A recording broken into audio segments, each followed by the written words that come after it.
Assalamualaikum warahmatullahi wabarakatuh. Halo semuanya, perkenalkan nama saya Regina Fitri Amanda. Saya dari Prodi S1 Sosiologi semester 1. NIM saya 055850356. Mata kuliah dari Pancasila. Different but still one.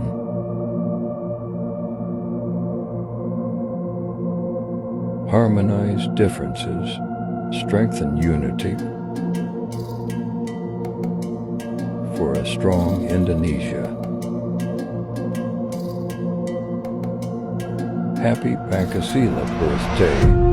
Pada video kali ini, saya akan membahas tentang proses lahirnya Pancasila, khususnya melalui sidang BPUPKI dan Piagam Jakarta, serta bagaimana nilai-nilai Pancasila dari peristiwa itu masih relevan bagi kita sebagai generasi muda saat ini, dan perkembangan Pancasila dalam konteks sejarah dari masa ke masa. Isi peristiwa pentingnya, proses lahirnya Pancasila dimulai pada masa menjelang kemerdekaan Indonesia tahun 1945. Pemerintahan Jepang saat itu membentuk Badan Penyelidik Usaha-Usaha Persiapan Kemerdekaan Indonesia (BPUPKI) dengan singkatannya pada tanggal 29 April 1945. Tugasnya adalah mempersiapkan dasar negara bagi Indonesia merdeka. 3 tokoh penting, yaitu 1. Muhammad Yamin mengusulkan 5 asas dasar negara. 2. Prof. Soepomo mengemukakan konsep negara integralistik. 3. Ir Soekarno pada 1 Juni 1945 mengusulkan konsep Pancasila. 1. Sebagai kebangsaan, 2. Kemanusiaan, 3. Mufakat atau demokrasi, 4. Kesejahteraan, 5. Sosial, dan 6. Ketuhanan. Dalam sidang BPUPKI pertama, tanggal 29 Mei sampai 1 Juni 1945, dalam sidangnya itu muncul beberapa usulan dasar negara dari para tokoh bangsa. Puncaknya pada 1 Juni 1945, Soekarno menyampaikan pidatonya yang memperkenalkan 5 prinsip dasar, yaitu 1. Kebangsaan Indonesia, 2. Internasionalisme atau peri kemanusiaan, 3. Mufakat atau demokrasi, 4. Kesejahteraan sosial, dan 5. Ketuhanan yang Maha Esa. 5 prinsip inilah yang kemudian dikenal sebagai Pancasila. Panca artinya 5 dan sila artinya dasar. Namun prosesnya tidak berhenti di situ saja. Pada 22 Juni 1945 dibentuknya Panitia 9 dari gabungan tokoh Islam dan nasionalis yang menghasilkan Piagam Jakarta berisi rumusan dasar negara yang kemudian dikenal sebagai Piagam Jakarta, dengan sila pertama yang berbunyi ketuhanan dengan kewajiban menjalankan syariat Islam bagi pemeluk-pemeluknya, yaitu menjadi cikal bakal Pancasila dalam pembukaan UUD 1945. Akhirnya, pada tanggal 18 Agustus 1945, PPKI secara resmi mengesahkan Pancasila sebagai dasar negara Indonesia.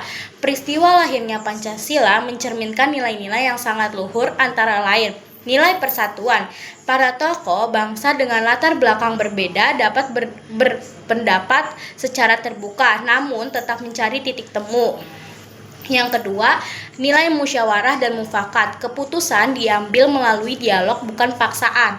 Yang ketiga, ada nilai toleransi dan saling menghormati. Terlihat dari kesediaan para tokoh menyesuaikan rumusan Piagam Jakarta demi menjaga persatuan bangsa. Perkembangan Pancasila dari masa ke masa menjelaskan bagaimana penerapan Pancasila berubah sesuai dinamika politik Indonesia. Awal kemerdekaan 1945 sampai 1949, masa mempertahankan kemerdekaan Pancasila dijadikan dasar negara dalam UUD 1945. Yang kedua ada masa RIS. Dari mulai 1949 sampai 1950, Indonesia menjadi negara federal. Pancasila tetap diakui, tapi sistem kenegaraan berubah. Yang ketiga ada demokrasi liberal. Dari masa 1950 sampai 1959, banyak partai politik sering konflik. Pancasila belum diamalkan secara utuh.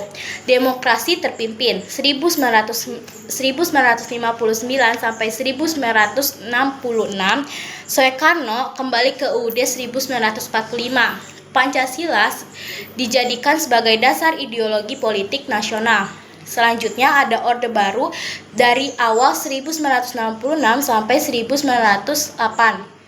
Pemerintahan Soeharto, Pancasila dijadikan asas tunggal, namun sering disalahgunakan untuk mempertahankan kekuasaan. Yang selanjutnya ada reformasi dari 1998 sampai masa sekarang, demokratisasi dan kebebasan berpendapat. Pancasila kembali dihidupkan sebagai nilai moral dan pedoman kehidupan bangsa. Nah, di sini dari proses lahirnya Pancasila, saya belajar bahwa kemerdekaan dan persatuan bangsa lahir dari semangat kebersamaan dan saling menghargai perbedaan. Sebagai generasi muda, kita harus meneladani agar tidak mudah terpecah belah karena perbedaan suku, agama, atau pendapat dan keyakinan. Pancasila mengajarkan kita untuk berpikir kritis, menghargai keberagaman, dan bekerja sama demi kebaikan bersama. Nilai-nilai itu masih sangat relevan hari ini sampai hari kedepannya, terutama di era media sosial di mana toleransi dan gotong royong seringkali diuji. Jadi, lahirnya Pancasila bukan hanya peristiwa sejarah, tapi juga sebagai warisan moral bagi kita semua. Mari kita terus hidupkan nilai-nilai Pancasila dalam sikap, perkataan, dan tindakan sehari-hari agar lebih maju lagi. Terima kasih sudah menonton, kurang lebihnya mohon maaf. Wassalamualaikum warahmatullahi wabarakatuh.